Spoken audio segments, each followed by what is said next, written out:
नमस्कार दोस्तों, मैं सुनील छैला बिहारी आपको प्रणाम करता हूं। और पिछले कई वर्षों से विपक्षी पार्टियों का जो रोना था ईवीएम को लेकर कि ईवीएम हैक कर लिया जाता है, ईवीएम अच्छा नहीं है, ईवीएम के द्वारा चुनाव जीता जाता है। जबकि 2004 में और 2009 में कांग्रेस की जो सरकार बनी थी वो ईवीएम से भी बनी थी। उस समय ईवीएम बहुत अच्छा था क्योंकि उनकी सरकार बनी थी। आज भी जहाँ पे सरकार उनकी बन जाती है वहाँ ईवीएम अच्छा हो जाता है। जहाँ पे गड़बड़ होता है वहाँ, जहाँ पे उनकी सरकार नहीं बनती है वहाँ ईवीएम गड़बड़ हो जाता है। अभी सुप्रीम कोर्ट ने एक फैसला दिया है कि ईवीएम 100% सही है, ईवीएम में कोई गड़बड़ी नहीं है, सिर्फ ये झूठ मूठ का हंगामा है। और सुप्रीम कोर्ट ने जब क्लीन चिट दे दिया तो लोगों को मानना पड़ता है, मतलब अनमने ढंग से। हाँ, उन्होंने यह ज़रूर कहा है कि ईवीएम से जब काउंटिंग होगी, अगर किसी को कोई प्रॉब्लम होगा, कोई कैंडिडेट जो हार जाएंगे, अगर वो कहते हैं कि नहीं भाई ठीक है, मुझे ज़बरदस्ती हराया गया, तो उसकी रिकाउंटिंग हो सकती है। इसलिए ईवीएम को यथास्थिति में 45 दिनों तक रखा जाएगा। मतलब उसमें जो वोट जो रहता है उसमें रहेगा।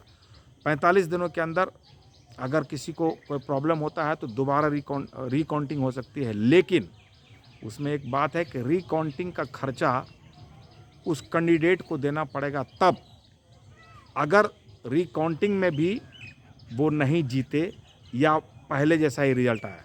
जैसे पहले के काउंटिंग में जो पार्टी जीत गई, दूसरी पार्टी बोलेगी कि नहीं मुझे ज़बरदस्ती हराया गया है, तो उनके कहने पर रिकाउंटिंग होगी, लेकिन रिकाउंटिंग का खर्चा उनको देना पड़ेगा।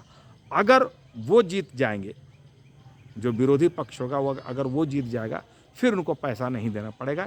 इसलिए 45 दिनों तक यथावत स्थिति में ईवीएम को रखा जाएगा, ऐसा सुप्रीम कोर्ट का जजमेंट आया है।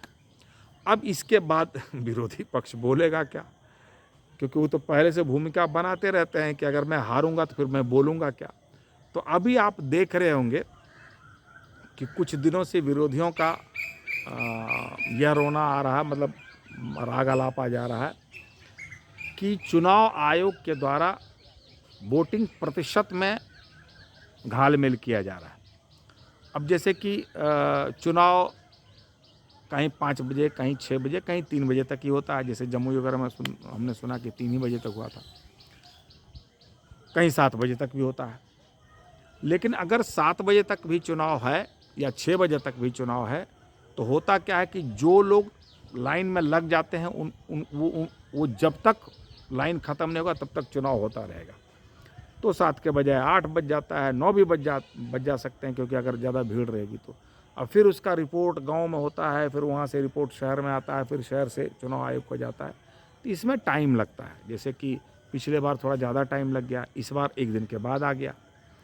तो पहले जैसे आया कि इस बार जो 3rd फेज़ का चुनाव हुआ तो उसमें आया 7 मई को, तो उसमें आया कि 60% या 62% के आसपास वोटिंग हुई। और बाद में 1 दिन के बाद आया कि 65% के आसपास गया। तो इसको लेके कि भाई ये हेर फेर क्यों हो रहा है, जबकि ये हमने सुना कि ये सब दिन हेर फेर होता है, बाद में थोड़ा बढ़ जाता है, इसलिए कि 1-2 दिन के बाद रियल काउंटिंग आती है।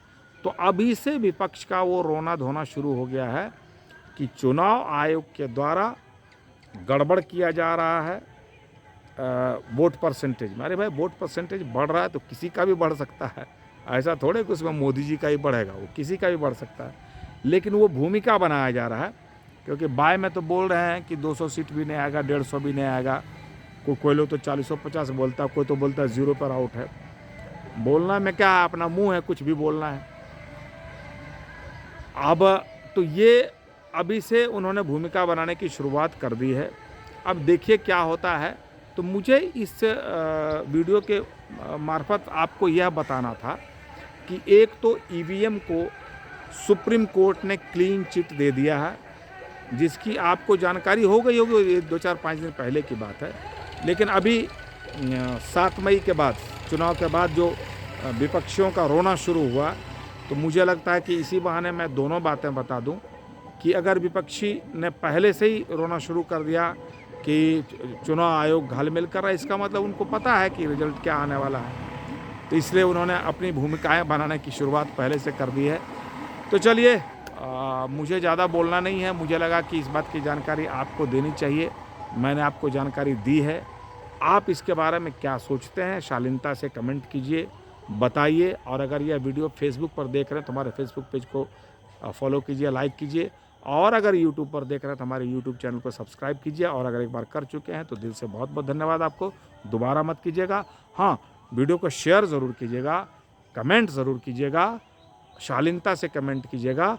और अगले जहाँ पे चुनाव नहीं हुआ है, अगला जो चरण आने वाला है उसमें वोट डालने ज़रूर जाइएगा, अपने मताधिकार का प्रयोग ज़रूर कीजिएगा। नहीं तो फिर बाद में बोलिएगा देखिए हमने वोट डाला, दिख रहा है ना, हमने वोट डाला है। और आप सबको वोट डालना चाहिए, ज़रूर जाना चाहिए। मैं तो बगैर नहाए धोए पहुंच गया था, क्योंकि मैंने सुना कि बूथ पे बहुत भीड़ है, तो थोड़ा लाइन में लगना था। मुझे लगा कि नहाने धोने लगूँ, कहीं लेट वेट हो जाए, पहले मैंने सोचा शाम को जाऊँगा, तो मैंने जाके वोट डाला। मेरे कहने का मतलब, पहले तो सुनते थे पहले मतदान फिर जलपान, अभी मैं कह रहा हूँ कि सब काम बाद में कीजिएगा, स्नान ध्यान भी बाद में कीजिएगा, पहले मतदान बाद में स्नान ध्यान। बहुत बहुत धन्यवाद, नमस्कार। ज़रूर शेयर कीजिएगा, बताइएगा और वोट डालना ज़रूर जाइएगा। नमस्कार, जय हिंद।